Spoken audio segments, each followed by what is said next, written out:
Ons gaan vandag kyk na iets nogal ongelooflik.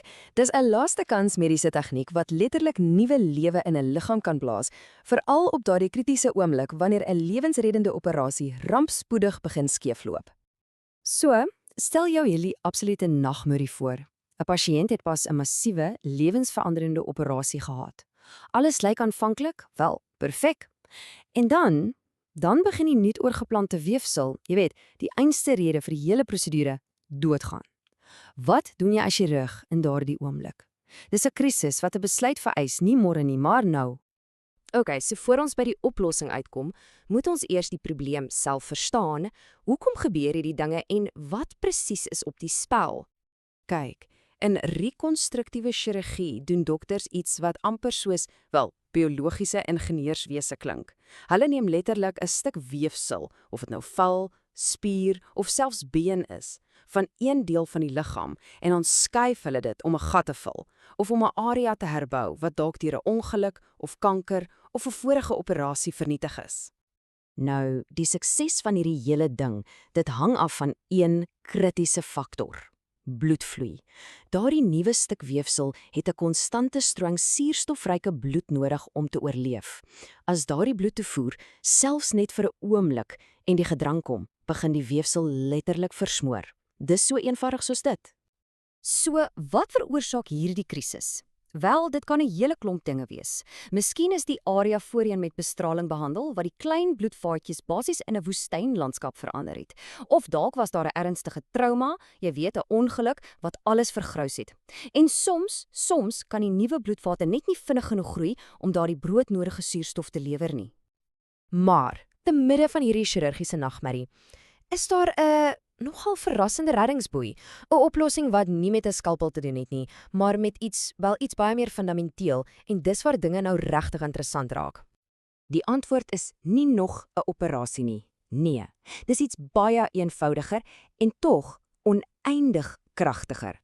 Dit het te doen met die lug wat ons elke sekonde inasem, maar geneem na 'n heel nuwe, supergekonsentreerde vlak. Hulle noem dit hiperbariese suurstofterapie, of sommer net HBO2-terapie.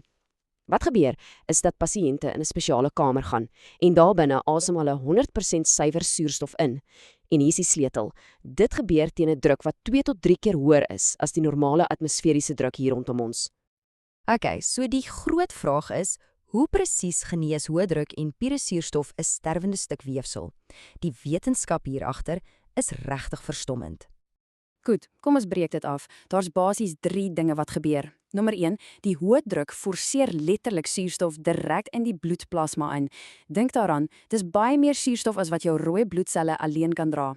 Hierdie supergelaaide plasma kan dan selfs die kleinste, mees afgesnyde weefselareas bereik. Nommer 2, hierdie vloed van suurstof is soos 'n wekroep vir die liggaam wat skree, bou nuwe paaie hier. Dit stimuleer die groei van splinternuwe bloedvate. En laastens, nommer 3, dit keer 'n vreemde tipe skade wat kan gebeur wanneer bloedvloei skielik terugkeer na 'n area wat lank daarsonder was. Dis 'n briljante 3-punt aanval om daardie weefsel te red. Dit klink natuurlik alles baie indrukwekkend in teorie. Maar hier kom die ware toets, né? Werk dit regtig in die regte wêreld? So, kom ons volg die bewyse van die laboratorium reguit tot by die pasiënt se bed. Jy sien, in medisyne is bewyse soos 'n piramide. Heel onder het jy jou basiese navorsing, jou dierestudies. En dan, as dinge daar belovend lyk, dan klim jy hoër en hoër tot by die absolute goue standaard, behoorlike menslike kliniese proewe. So kom ons klim gou daardie piramide saam. OK, ons begin heel onder met 'n vroeë dierestudie. Navorsers het veloorplantings op konyne gedoen. Nou, luister hier man. In die kontrolegroep, die een sonder die terapie, het slegs so 26% van die weefsel oorleef. Skaars 'n kwart. Maar die groep wat die suurstofterapie gekry het, 'n absoluut massiewe 82% oorlewing. Mense, daardie syfers is nie net 'n klein verskil nie. Dis 'n revolusie in resultate. En dit is natuurlik die deurslaggewende vraag. Want wat in 'n perfekte beheerde laboratorium werk nie altyd in die deurmekaar komplekse wêreld van menslike medisyne nie. So, wat sê die data as ons na regte mense kyk? En die antwoord is, Die data is omvattend. Ons praat nie van 1 of 2 gevalle nie. Ons praat van die goue standaard, 'n ewekansige gekontroleerde proef, plus nog 'n hele klomp groter studies en letterlik honderde individuele gevalle. As jy alles bymekaar tel, kyk ons na die uitkomste van duisende pasiënte.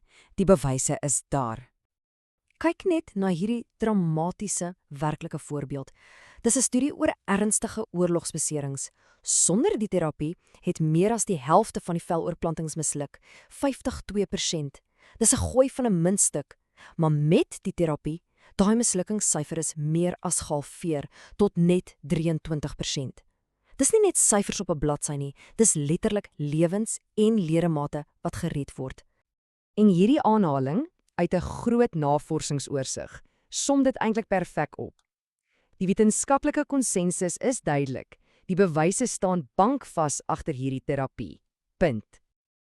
So, met al hierdie bewyse, hoe besluit 'n dokter op die grond en die hitte van die oomblik wanneer om hierdie kragtige instrumente gebruik? Hoe lyk dit in die praktyk en die hospitaal?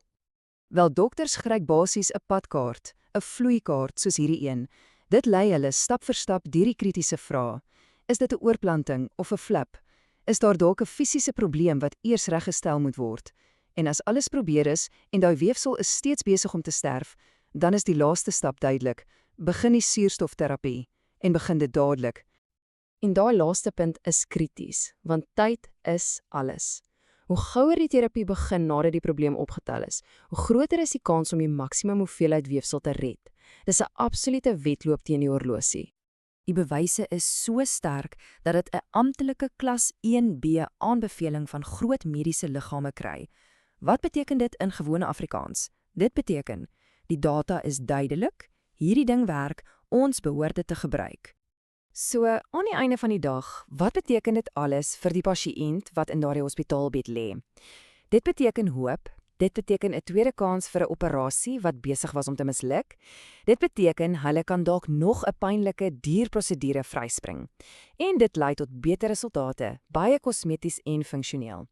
Uiteindelik verlaag dit daardie massiewe koste, finansiëel, fisies en emosioneel, wat saam met 'n mislukte operasie kom. En dit laat 'n mens wonder, né? As eenvoudige drukverhoogde stuurstof so 'n chirurgiese krisis kan omkeer, watter ander mediese grense kan hierdie einste tegnologie ons dalk help verower? Wat anders is moontlik?